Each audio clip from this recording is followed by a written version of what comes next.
Hai semua, hari ni saya nak masak sambal sayur. Mula-mula kita sangai dulu bahan ni, halba campuran.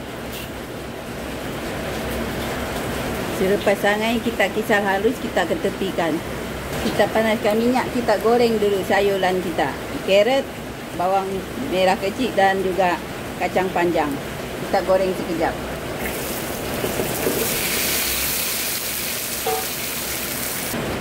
Sudah goreng sekejap, kita ketepikan.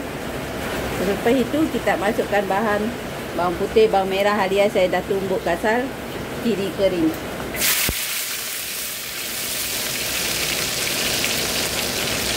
Masukkan juga biji sawi.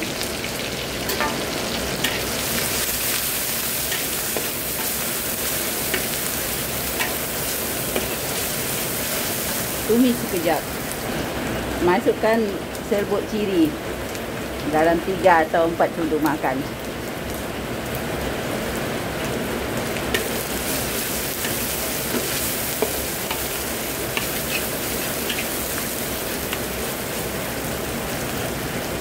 Masukkan rempah yang kita dah tumbuk halus tadi, kisar halus. Serbuk daun kari. Masukkan serbuk kunyit, serbuk perasa, garam. Garam diorang mak lebih sikit, diorang punya suka. Boleh lebihkan juga garam. Sedikit air.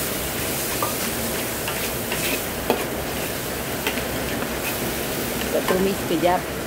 Kita tumis hingga pecah minyak. Lepas itu kita masukkan sayur yang kita dah goreng tadi.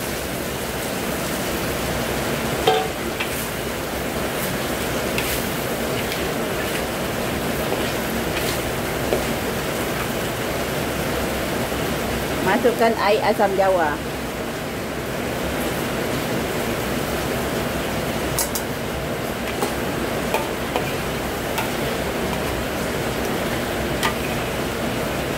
Kita biarkan dia mendidih, masak semua sayur-sayuran dah lembut.